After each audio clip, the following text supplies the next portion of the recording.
Hello, world. Welcome back to another episode of Practicing Awakening from the Meaning Crisis. My name's Sarah, and I'm here with my friend Lizelle.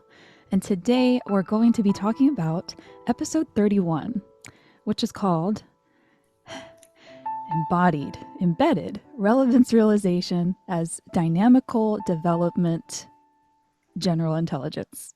So, with that being said, I'm going to pass it over to Lizelle to get us started with a coherent quote. Hello world. First, I want to congratulate you, Sarah, on saying that title like so beautifully and correctly. What an accomplishment. So, um, yes. So I have some Plato to start with. It's still from Alcibiades. I don't know how to pronounce it in English. Sorry. Socrates. Then, if the eye is to see itself, it must look at the eye, and at that part of the eye where sight, which is the virtue of the eye, resides. True, Alcibiades responds. Socrates. And if the soul, my dear Alcibiades, is ever to know herself, must she not look at the soul, and especially at the part of the soul in which her virtue resides, and to any other which is like this? I agree, Socrates.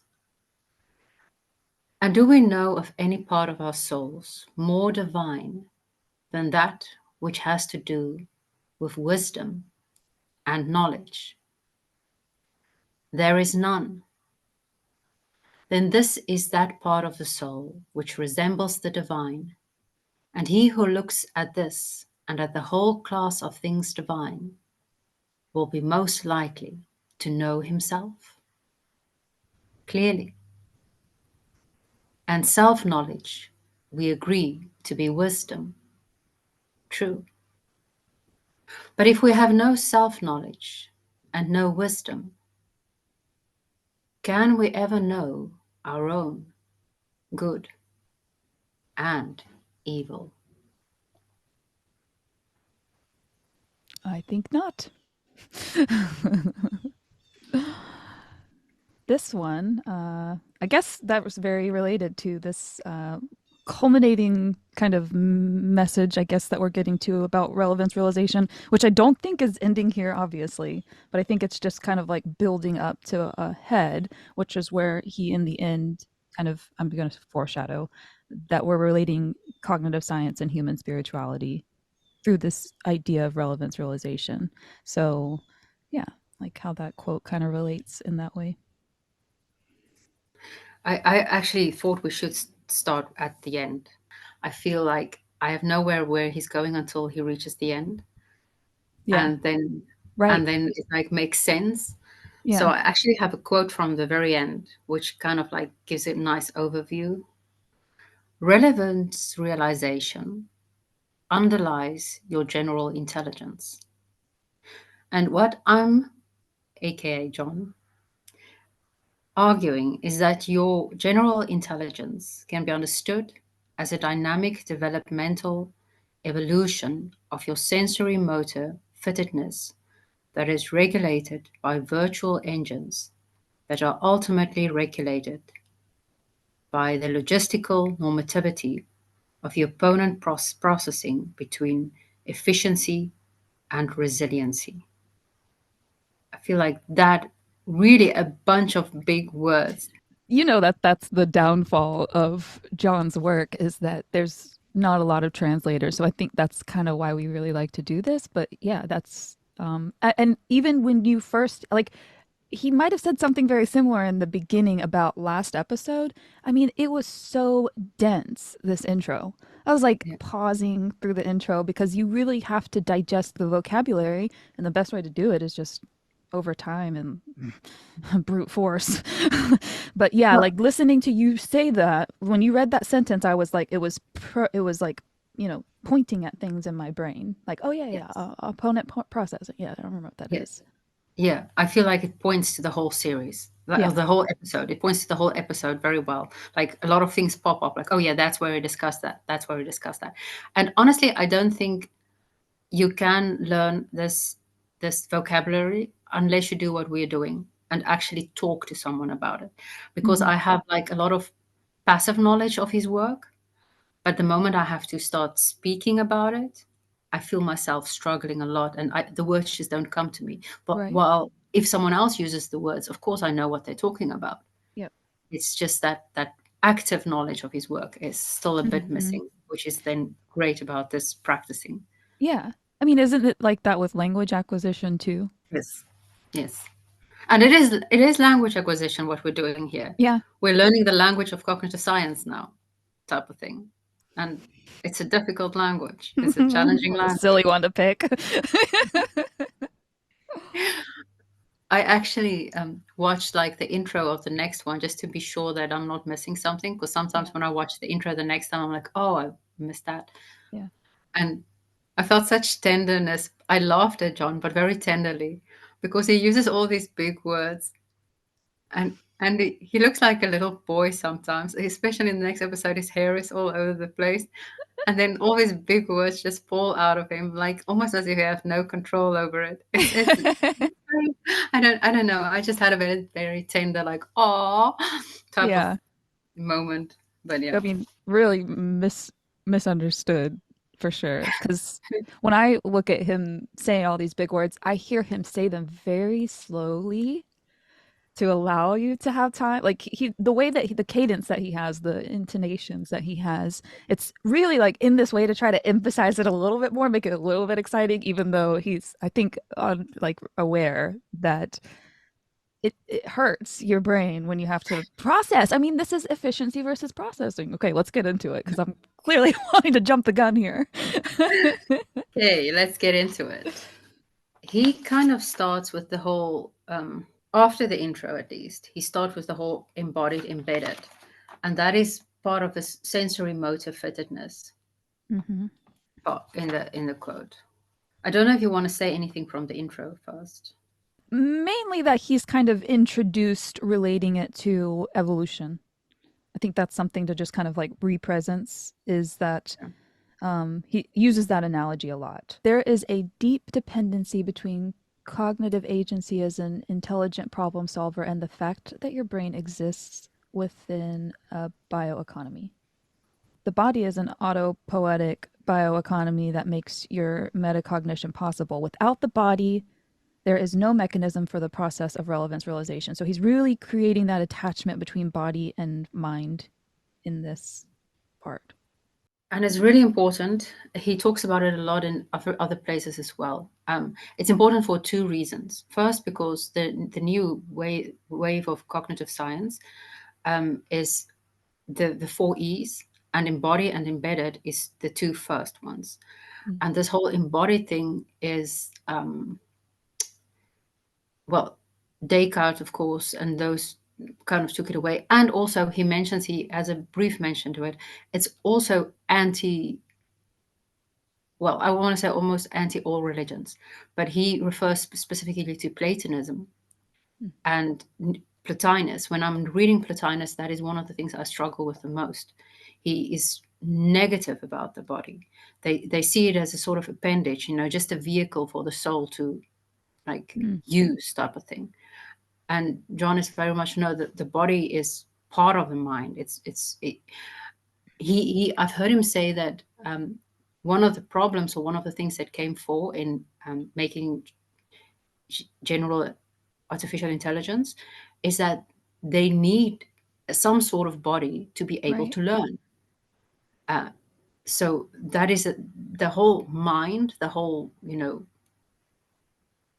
intelligence forms because of this body. Hmm. That's the whole very important argument that he's making.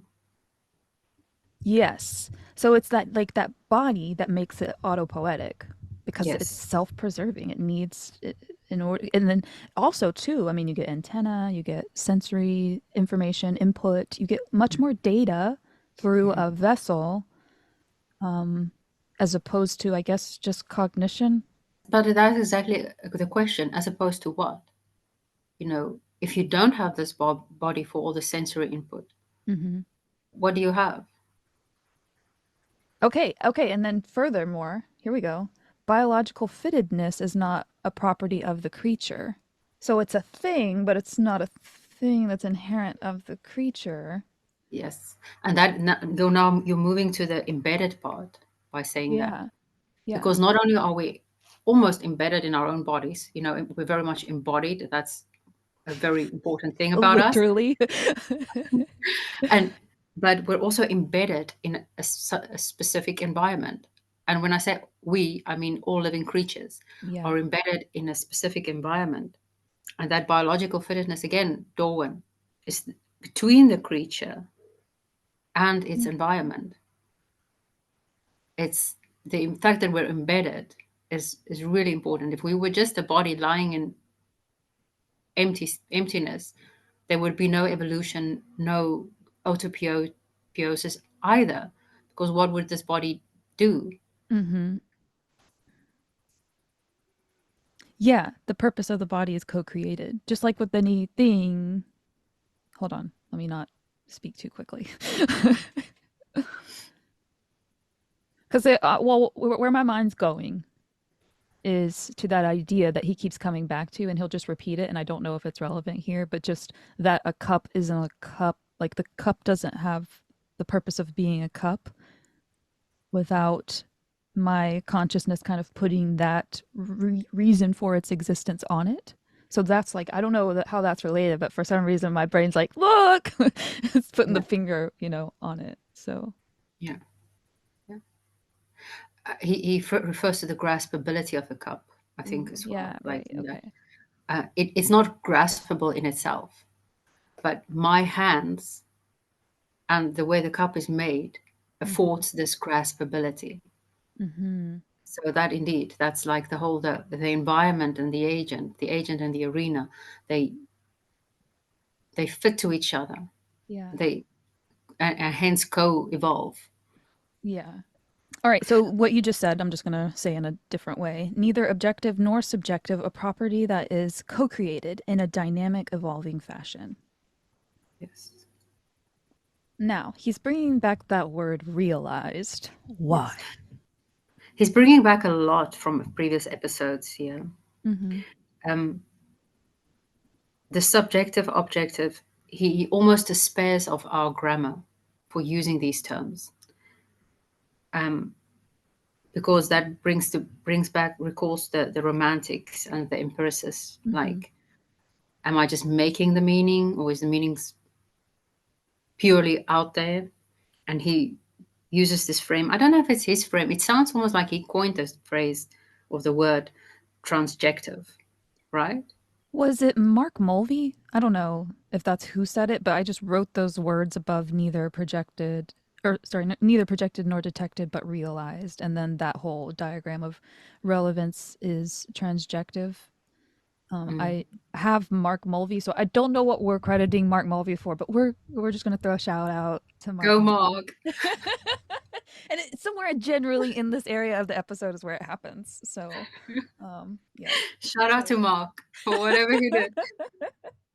yeah. All right. So then there was that. Yeah.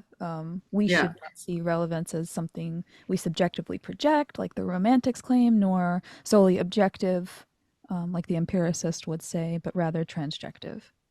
Yeah. It's a real relationship between the organism and its environment. And I always get very excited when he uses the word real.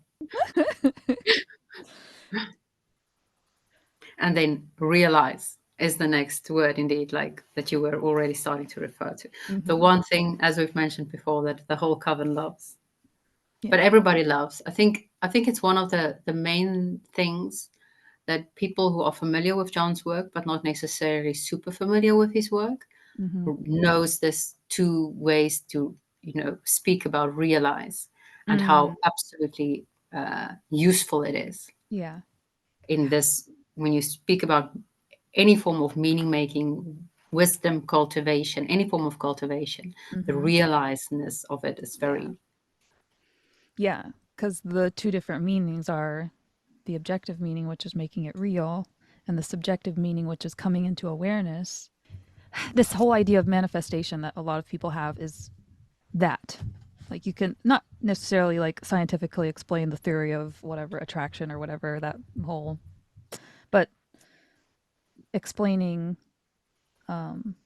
how coming into awareness and making it real. I don't know, like how that is mind and material connection too, mind and matter connection in that too. And I almost see it as as a loop. Like you, Ouroboros or Ouroboros, however you yeah, say it. Ouroboros. Mm-hmm. I'm not sure how to say it either, but the more something comes into your awareness, the more likely you are to make it real. And the more you make it real, the more it will present itself to your awareness. And Mm. that is the loop of cultivating reality Yeah. type of thing. Also cultivating delirium. The patterns that you see, you'll continue to see. And so, depending on what they are. Thank you for that sobering note. We always got to bring balance here, objective and subjective.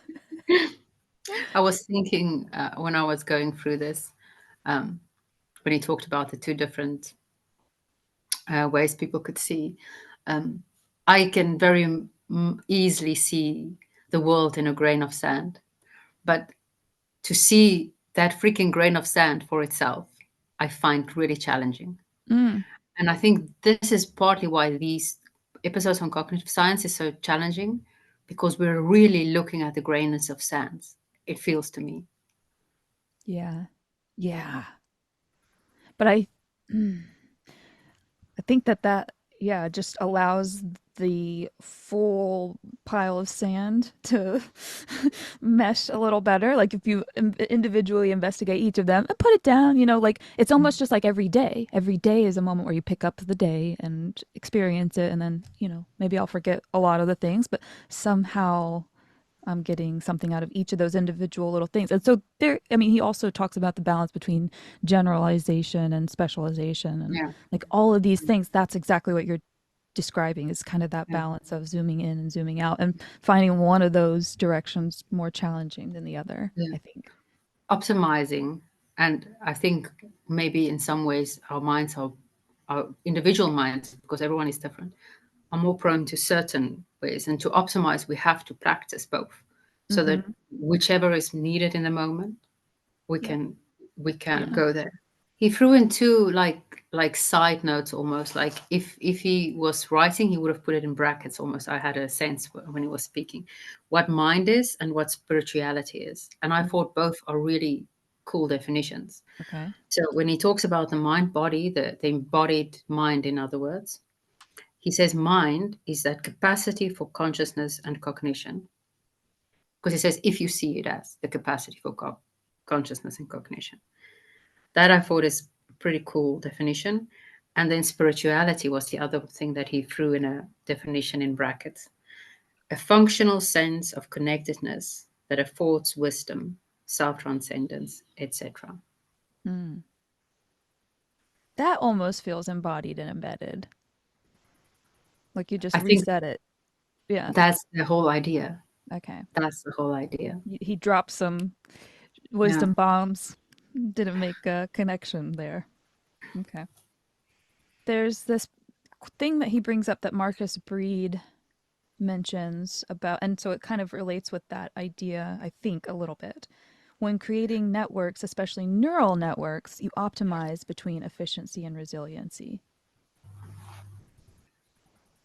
I feel this optimizing principle between opponent processing, anything that Yeah, right, right. does opponent processing, is really at the core of autopiosis type of thing, Mm-hmm. which is at the core of um, well, I think on the next page, adaptability, which is at the core of or they're all related: relevance realization, autopiosis, and Mm-hmm. adaptability. And Yeah. this opponent processing is really important Mm-hmm. for adaptability, for instance. Yeah. Breed just pointed it out in uh, as to the networks, the neural networks, indeed. I was reminded by the book Descartes' Error, Mm, because he also speaks here, because this is about whole the embodied mind and how important it is to be embodied. And John mentions if there's no internal uh, goals to the system doesn't really have any drive. So it won't adapt. It won't do any autopiosis if it doesn't have needs, which the body has. And mhm. um, Damasio writes about how people who have lost that contact with their survival needs, Yeah. they can be super intelligent. So they can make rational. If you give them a scenario, they know what the best option is.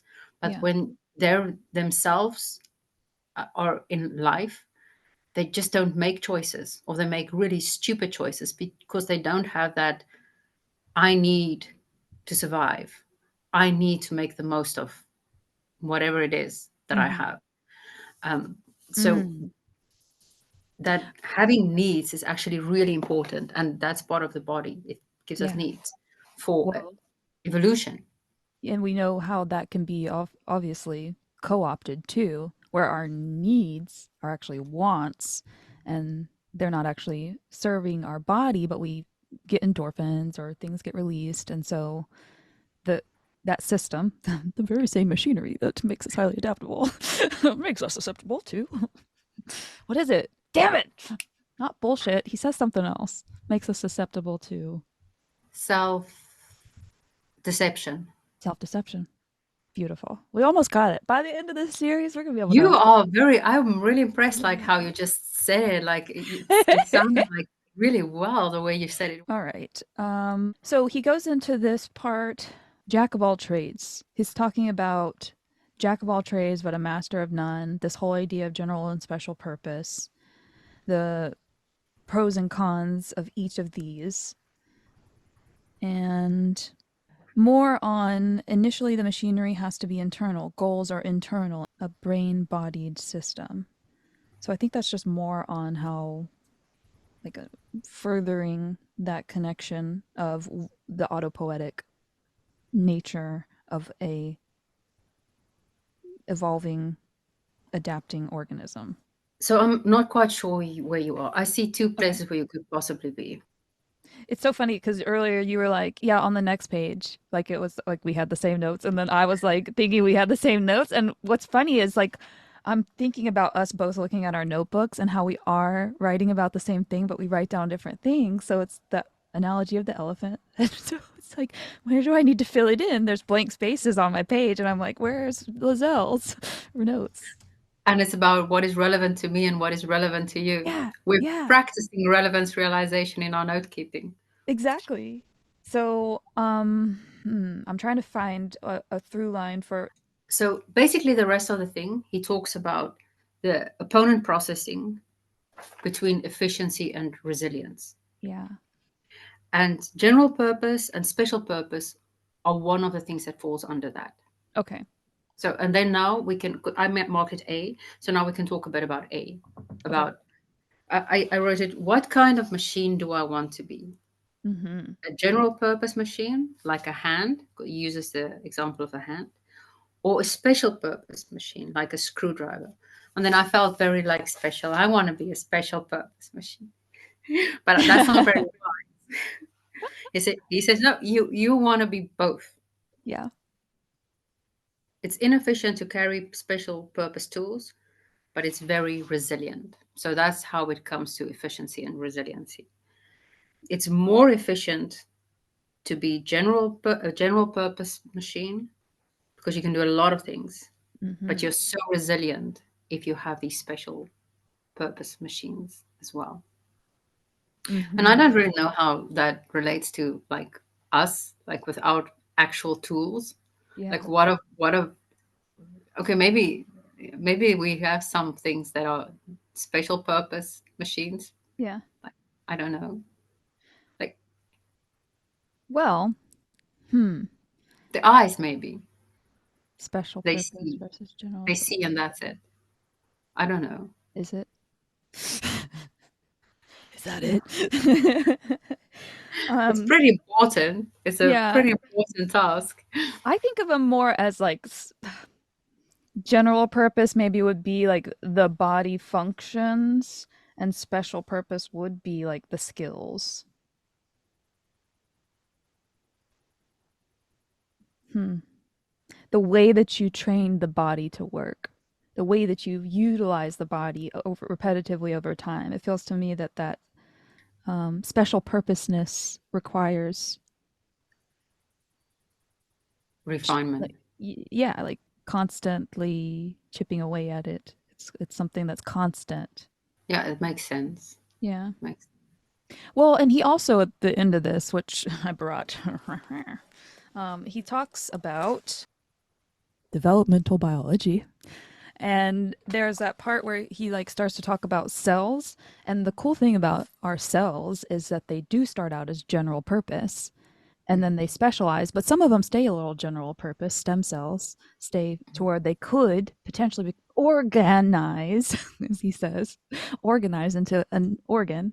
So general purpose versus special purpose cells is another way that our body inherently has that like yeah dynamic, I guess. yeah. Yes. And do you think the mind works like that as well? So that's where we're moving to next, isn't it? Because the next thing I have written is now brain bioeconomy. How would you try to make information processing more efficient? You use the same function in many places. That's very efficient. So how do we do that? And then he starts talking about Tim's great insight. Did you Okay, great. Because I've marked this part as B, B? as the next Yeah. cost function. Yeah. But Tim said he should reverse engineer it because you're acting as if you are proposing this from the top down. A lot of the strategies are already being developed in the AI realm. My notes on this is very limited.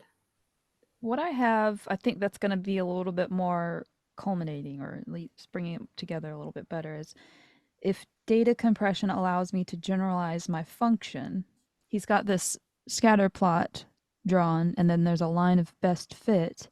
And so he's saying there's an inductive generalization with that line of best fit, I think. And he's saying that allows us to interpolate and extrapolate. And so that data compression allows us to have that inductive generalization. So there's efficiency maybe in that. Well, the efficiency I then now see is if you have a general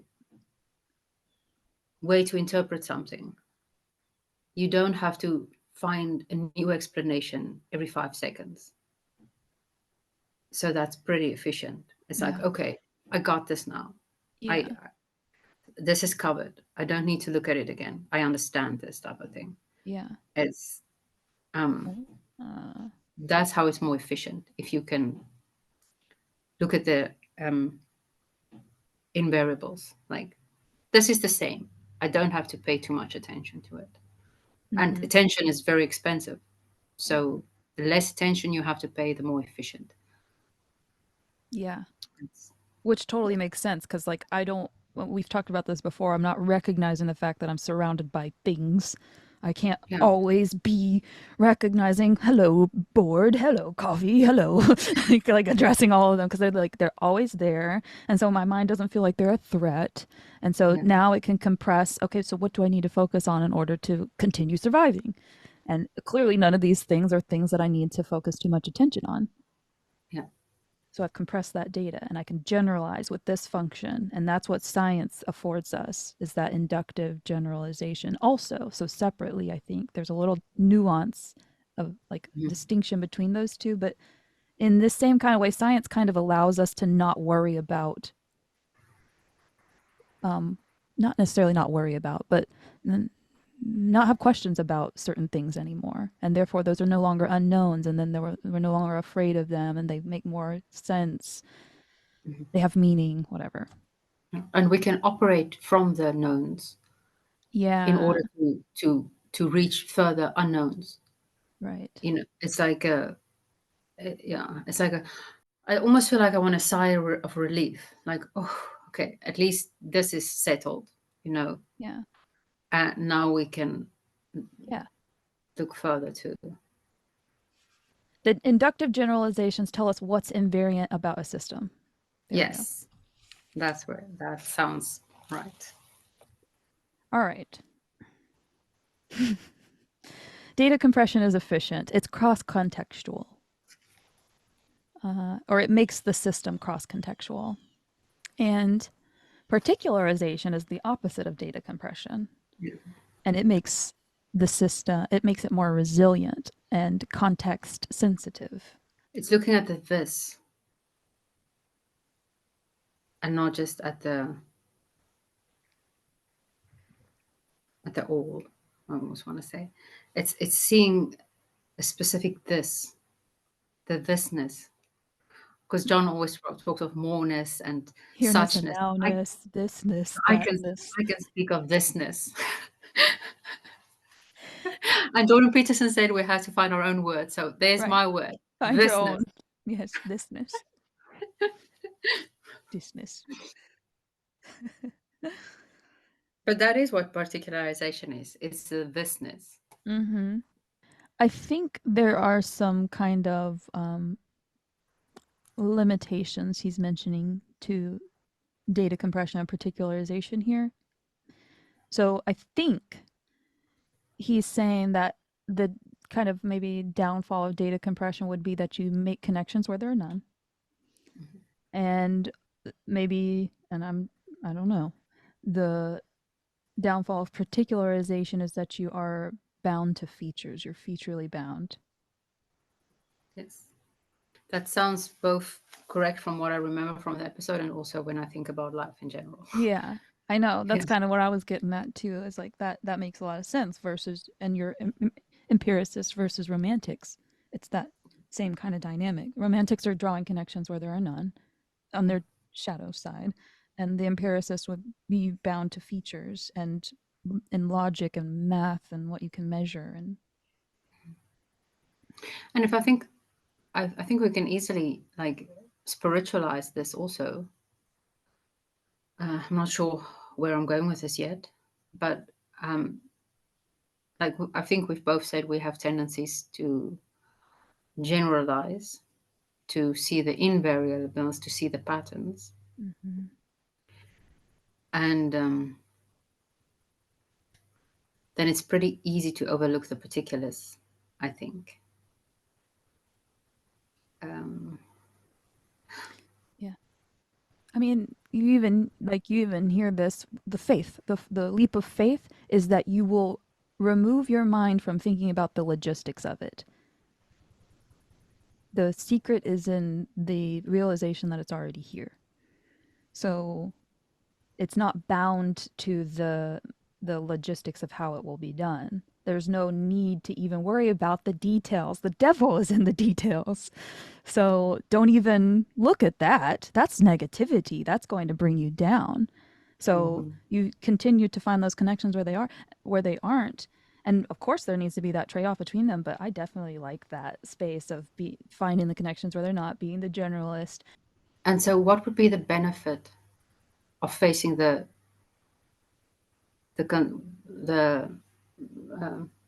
what not enabling constraints? What's the other The one? limiting constraints. Limiting constraints. What would be the benefit in that? So there's the list of words that he's got at the end is differentiation, resiliency, particularization. It's like specialization. That allows you to like that's the self, that's the autopoetic in you, the self. That's like this is me. I'm differentiating, I'm separating, I'm individuating because it has to in order to survive. It has to consider itself and build the resiliency and differentiate and yeah. Moving from a jack of all trades to a no, moving from master of none to yeah, moving from a jack of all trades to a master of one. That Master of that is one. Well, yeah. that's how the quote actually goes. The jack of all Oh, trades is a master of none, which is a whole lot better than a master of one. oh, I didn't know that. They're actually under the impression with that quote that you are at the advantage if you're not a master of one, but actually a jack of all trades. Well, but then we're back at this uh, um, special purpose or general purpose. It's better to have a hand, Yeah. two hands on the island Unless you than to need have to us. unless you need to drive a nail into a board. Like, Well, there are specific instances where it's required to have the specialized tool. you can pick up something with your hand, a rock, Yeah. Yeah. and use it as a special purpose tool. Is that a tool? And there hence we have human evolution. Yeah. Wow, that's Yeah, so incredible to like get to that. Like we just explored to get to there. That's all like literally we were in the cave diving and we just explored and got to that of oh that's the spark of inspiration that yeah, hit it with the rock because now I can't use this for that. What do I need? I need something. This has a purpose. And that's applying the purpose to the object and yeah, yeah. because I'm Well, in we really can use this for that, but it's yeah, not optimal. It's right. all about optimization. Yeah. That is what drives evolution, optimization. Yeah. And Yeah. yeah, so That's cool. I like that. I like that little thing we just did there.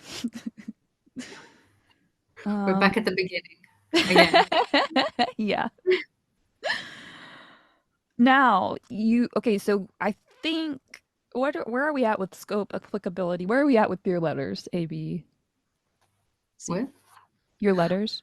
yeah, that is B. That's B. Is this whole generalization and particularization. Then the next thing I have written down, although just shortly after that, I have like sometimes what makes things relevant is how it's the same, which is the invariables, and sometimes what makes things relevant is how it's different, which is the variables. You have to constantly shift the balance between these because that's what reality is doing. Oh, and I wanted to add, I have one of my professors, the one in Old Testament. So he taught us. I hate to say this word in English, exegese in Afrikaans, which sounds really good. Exegesis, which sounds really bad in my ears. That's the word that you use for analyzing text, but it sounds terrible in English. It sounds so beautiful in Afrikaans. Yay, Afrikaans! But, he actually said because he used that quote, "The devil is in the detail," and he said, "Ah, but so is God. God Hmm. is also in the detail." And when you do text analysis, that is an important thing to also take note of. Hmm. Okay. That makes And sense. then I'm with C, which is Okay. timing. Timing. Yeah. So the next I have is then exploitation and exploration as and I had difficulty trying to only later he mentions explicitly that exploitation is efficiency and exploration is resiliency. And for some reason my mind had difficulty figuring that out by itself. Exploration falls under resiliency because we can go and find new things.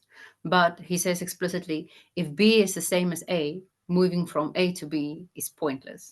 Yeah, right. You So should have just stayed at A. yeah, it wastes energy. There's an energy cost, right? Yeah. Yeah. Yeah. All of this buildup that he's describing are it's kind of like a recap of all of my 4 years of biology because he does also mention like how important biology is a couple of times in it. Yeah, because that is the whole embodied embedded thing. It's like there's no evolution without being embodied and embedded. It's Mm-hmm. the spray that you mentioned that is the embeddedness. If you're not in an environment that threatens you in some way, you're not going to have to learn how to hide. Right. And you And exploit and yeah. so it is all very much grounded in that biology, indeed. The theory of evolution, that elegant, amazing system. Mhm. And it turns out, well, it seems like it turns out that everything evolves still continuously. Even our minds are still evolving in that way. This continual, well, adaptation, Mm-hmm. even if not evolution, in the body, in this according to the same principles. So yeah, it's pretty cool. It's a pretty well-founded theory. Mm-hmm. And that was the cost, right? The cost, what did you call it? The cost functions. Cost function. So that was the, Yeah. I don't remember. Was that the final cost function you have? That's the last one I have. Okay, That does not mean it is the final cost right. function. Not an exhaustive list of cost functions from this I episode. actually, yeah, Go I ahead. actually wrote down not exhaustive, but exhausting. Yeah, yeah, I'll say. No, Complexifying. there you go. That's very positive. You're a ray of sunshine today. And then he's talking, so the complexification, he gets into these concepts of highly differentiated versus highly integrated. Highly differentiated is able to do many different things, kind of like the hand that we were talking about earlier. Integrated, um, to stay together. In order for it to stay together as a self autopoietic evolving system, it's got to come together to be a thing, to evolve as a thing, a cohesive unit. And so it needs to be integrated. It needs to stay together in order to evolve together. Otherwise, parts are breaking off and evolving on their own. So And I've got one line, yeah. which I wrote way too much in that one line. Relevance realization, and then compression and particularization underneath each other. And with compression, integration, and next to integration, assimilation. Mm-hmm. And then particularization, the next line, I have differentiation and accommodation opens up. And this integration, differentiation, I've got a little arrow to complexification indeed. And from there, an arrow to self-transcendence. And this is Yes. really important Yeah. because remember, John's spirituality is based in Neoplatonism and Zen. But I don't know about Zen so much, but definitely Neoplatonism. The whole idea is self-transcendence. So this is really important for that whole spiritual connecting relevance to realization to spirituality. Yeah. This is really like when I read this line, complexify to self transcendence, it reminds me of like these groups, like our coven, or just like any group that's written something and it comes together in one thing. Like you have all of these capabilities that even are capable of functioning on their own as an individual, but when they come together and there's complexity between all of it, then you transcend your skills, your motives, your whatever. You transcend yourself, and that is not like as metaphysical as it sounds. It's not as woo woo as it sounds when you put it in those terms. When you recognize that it's capable, like as a system of people bring skills together. A system of anything brings all those constituent parts together and transcends the individuals of each of those. So it's not, yeah, woo woo. It's not magic. It's not crazy. Yeah, that's beautiful. That's a beautiful way to make that real, to to exemplify how it becomes real. I had to think of long ago, I think in one of our first coven meetings, recordings, that was, I said something about the purpose of becoming whole as an individual is so that you can wholly contribute to the greater whole. And that's what I'm hearing Mm-hmm. you say. Yeah. And being requested or called upon to contribute to the greater whole does indeed open up parts of yourself that you would have not even known existed if it wasn't called upon. If there Mm-hmm. wasn't, a need in the group that Right. The need, that's what he talks. We adapt because there's need. Yep. And the group's need is greater than our own. So Mm. it calls greaterness out of us Yep. than. Yeah. Yeah. Like a ego. You, it's allowing what needs to come through, even when it's not comfortable, even when you don't want to say it. Like having to relay the channeled message because you're the only one that can see it, because you're the only one that knows it. And in that, because there's resistance, there's the I don't want to rock the boat. I don't want there to be issues, but I know it and I see it and I'm the one that can recognize it. And if nobody else can see it, then who? Then who? If not me, then who? Yeah, it just shows you how your experiences inform who you are. Like your body has intuition, it knows things that you don't know in your logical mind. So if there's like beacons, and so there's that, and it's bringing back the cup thing. Like the cup isn't a cup unless you recognize it as the cup. So like in order for things to be recognized, I have to know them. And there's that relationship between their existence as they are and my recognition of them. So there's, yeah, just like a deep relationship with the patterns that you see and the way that you train your mind to see patterns. I do think it's a two-way relationship because you said the body knows things that the mind doesn't know yet. Yeah. But the mind also knows things that the body doesn't know yet. You also have to train your body Yeah.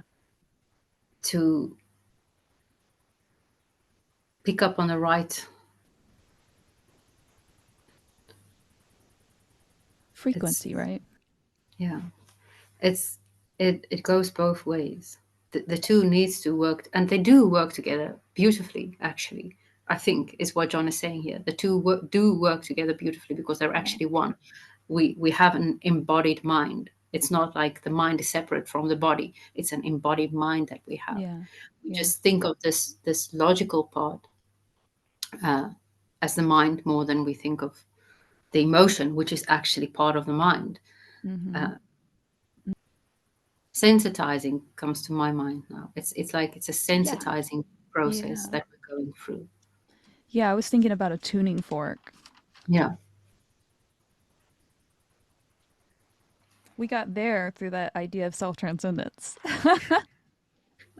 how you can transcend yourself. I think what now really screams out at me from what you've said is that whole idea and you can't do it on your own. Yeah. Right. What also really jumps out at me now about the coven and what's beautiful about it is this integration, differentiation. Because I do think I see that all of us is finding our own voice much stronger. This differentiation Mm-hmm. is Yeah. very strong Yeah. in the midst of the integration. It started out as coming together around a similar idea, but then continuing to find how we're so different and that allowing me to further differentiate into my niche because it's been made apparent to me that and I wouldn't have recognized that on my own. So there's no way to further myself without that contrast of what I am not. Yeah. But then I can also think of my function in the group. How am I the reason and the way that I am different and the reason that I will continue to practice Into, those skills and further that development is because I see that as my okay, if I'm an arm on this one thing, then in what ways can I extend out? yeah. And how do we integrate it back into the group? Because Yep. that's, For the purposes of that transcended self. yeah. Yeah. It reminds me of a mushroom and mycelium, like sending out little mycelial um, roots, same thing, um, to gather the resources and then bringing them back to that one structure of the plant because it's all going to do the action there at that site. And then it's become something similar to what we talked about in what we just talked about, like how one and one becomes one in a relationship. Like there's you, there's the other, and then there's this thing called the relationship. And the same, it's like there's the five of us, and then there's Mm-hmm. this thing called the coven, Mm-hmm. which if that gets strong, it can also, Isa said it so beautifully, like that one that comes from the one and one can carry society if it's strong. Yeah. And that's the same in a spiritual community. If it's Yeah. strong, start carrying more of the weight of society as well. Yeah. Yeah. Let's take that and apply it to relevance realization as a unifying phenomenon. He's saying, he's even equating, I think I can be so bold to say, I think he's equating general intelligence, our ability, or our intelligence, to relevance realization. Is that what he did there? Well, I literally wrote RR equals like an equal system, general intelligence. I'm not sure. Yes, there we go. So, but I also in brackets said underlies. So that's like, I was thinking when you showed that I schemas, see. I thought that's beautiful schemas. We don't really have to go into it because it seemed to me like what he's showing with that is how these two connect. Yeah. And I think he uses the word underlies because he says, shows how everything comes to uh, relevance realization, that it's on the top is general intelligence and at the Yeah. bottom is relevance. But I also think that's basically saying like 1 equals 2 minus 1 equals 1 type of thing, you know? It's like what's at the top and what is the bottom is the same. Yeah. And then everything outside goes into that and comes back to this. So that's why it's the same. So I also had the very strong impression that he is equating them. Like, I think that we can make this generalization because he brings in Spearman, the one who kind of picks up on this idea of general intelligence, where he was seeing that if someone was doing well in English, it was predictive of their ability to do well in science and math, and maybe not equally so, but just like in a general way. If they're so, he's saying that it's a strong positive manifold. And the surprising thing is if you're good in math, you're actually also supposed to be good in sport Right. because that's the surprising thing. Like Yeah. your intelligence is that predictive of Yeah. how well you do in life. Jordan Peterson always says the two things that most predict success in life. So intelligence and conscientiousness is great predictors of success in life. And conscientiousness is what exactly? The word came to me, but not really what it meant. How hard you work, How basically. hard you work. Okay, yeah. He goes into, I think, that just like the experiment of Spearman and how standardized testing or intelligence testing kind of works. He's the guy I think that made the test and he practiced the tests like he did it. And then John talks about how people don't like the fact that you label people quite intelligent, but alas, that is just a fact. That is a great predictor of success in life. And Yeah. yeah, And in and this life, I mean, if things were different, if it was like every man for himself and you gotta, this like survival of the fittest, go find your food, then maybe there's different ways that you can be adaptive for those purposes. But just the way that this world has been constructed by humans, the environment that we built, it functions that it's predictive that you will be successful with this measurement of intelligence as it is. Whether or not that's like a statement of somebody's value, it only holds value in this context. So the context is really important here too.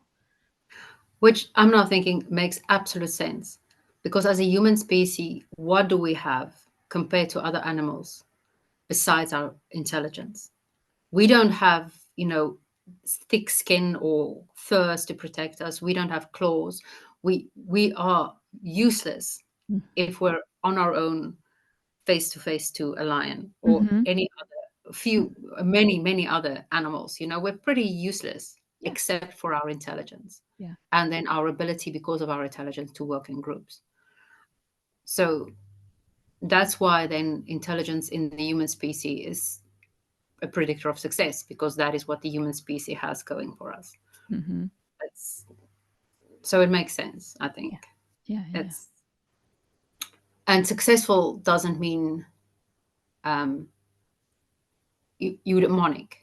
And I want to say eudaimonic and not happy, because eudaimonic is like the idea of having a good life, uh, which we translate as happiness. Successful doesn't mean a happy life. You can have a very happy, eudaimonic, good life without being successful according to the standards of the world. Maybe even more so, quite frankly. Yeah.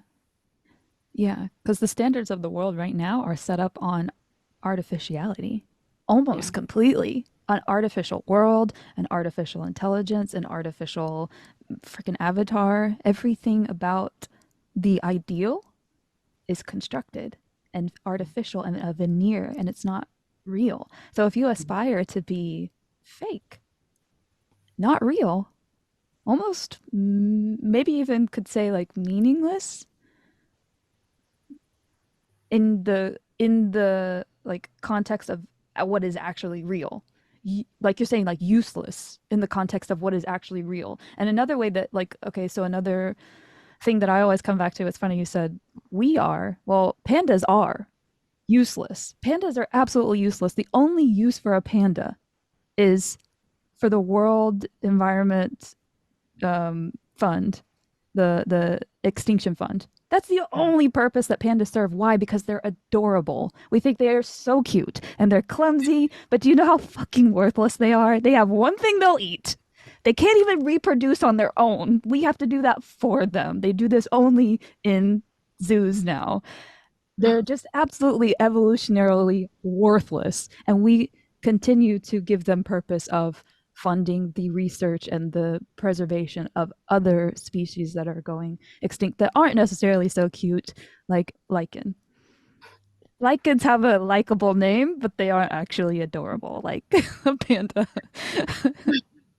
Oh, so that even like the next thing that I have written is connectivity between mind and world. It's kind of the conclusion that everything feeds into relevance realization. We're working out a scientific explanation here. That's what he's building up to in order to argue how the four P's have this embedded in them and how we might realize them with dynamical systems.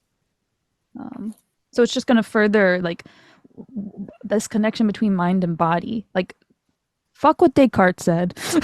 We're real. uh, And I just want to, relevance realization is not only a unifying thing, it's also a unified thing. Because apparently there's discussion in the scientific world that relevance realization is just all over the place. But John says no, because it's related to general intelligence, which is a mhm. unified thing, we can be sure that, Mm. or say that, claim that relevance realization is a unified thing as well. So that's also why he equates the two.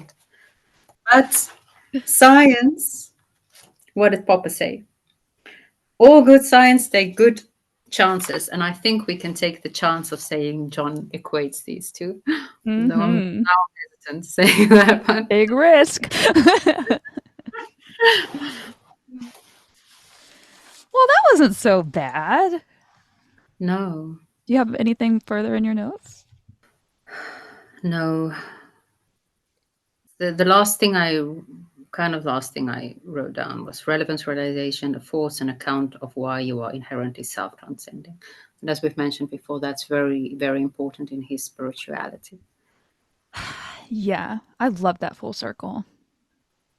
Like we are programmed to be self-transcendent because as a self, we are not as adaptive as we are when transcending the self through networking with other.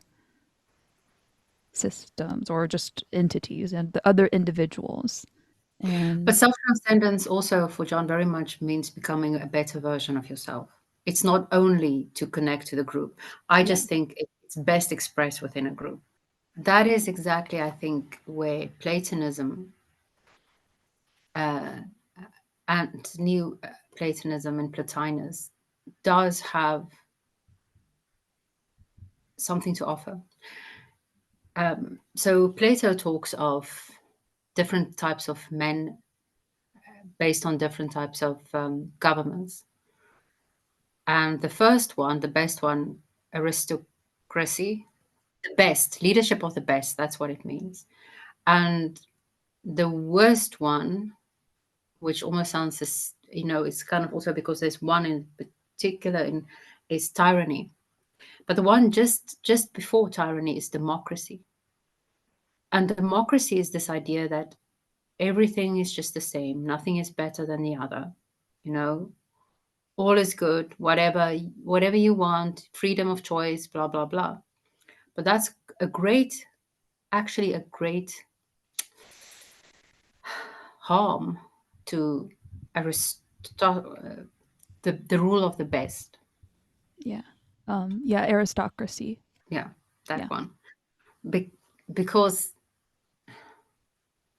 Platonism, as far as I understand it, does posit that there is something that's better than something else. yeah, Hence the focus on virtues. yeah, Hence the focus on the good yeah, as the ultimate.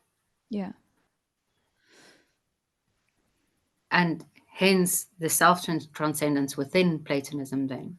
I think I read last time, I'm not sure, about this becoming sun like to see the sun, becoming God like to see God. And the quote that I want to end with from Plotinus today is also in that vein. So it is not popular nowadays to say, well, yeah, there are measures of what is better, but that doesn't mean that there aren't measures of what is better. We're not even allowed to measure what's different. A talk of, again, Jordan Peterson, I told you he's re-entering my mind space very much, comes to mind. And he has a talk where he talks about how just making your goal can be just making a good meal, Mm-hmm. and how that escalates, could potentially escalate to being a good person. Because why do you want to make a good meal? Because you want to feed your family. Why do you want to feed your family? Because you want to love your family. And he has a whole thing of how it escalates. I can't remember everything. But maybe Mm. the particulars is different in everyone's life. But the general good is the good. And maybe if we can see that again. Mm-hmm. And the good became God during, history. Yeah, And because we lost God, in many people lost God, yeah, we lost the idea of there being the good. yeah. And that is sad. Because I mean, we started with, if you don't know yourself, you don't know what is good and what is evil in you. And there are differences. Mm-hmm. There's some things that's better to do than other things. Mm-hmm. There's some things that you should avoid because it's evil. A man, I can't even think of the word now, who likes children, the pedophile. Oh, pedophile. Yeah, yeah. And I think, what I also want to presence is that like good isn't always nice. No. Good has to be mean sometimes. Good, in order to orient towards that which is true and beautiful and good. It's like, so that's kind of the trick, is that we've been kind of led to believe that always being polite and accommodating is the way that we should be. Well, are you ready to take us out with that quote you mentioned? Yes. I read really beautiful something in Plotinus yesterday as well. I'm becoming more fond of him slowly. But this is something I wrote down for philosophical fellowship, so I'm going to read that. From Inia 2:9-15. And there is this evidence against them. They have given no account of virtue. That is, they have completely neglected addressing the following issues: saying what virtue is, how many parts it has, which of the many beautiful aspects of virtue were contemplated in writing of the ancient, from what virtue results and is required, how the soul is to be taken care of, and how it is to be purified. For simply saying, turn your attention to God, actually achieves nothing of consequence unless one also explains how one turns one's attention to God.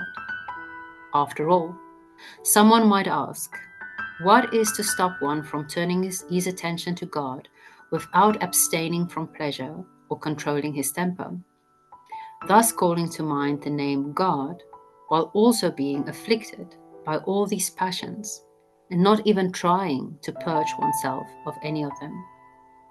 In fact, it is virtue that leads one to the goal and that reveals God, when it is present in the soul, together with practical wisdom, and when uttered without true virtue, God is just a name.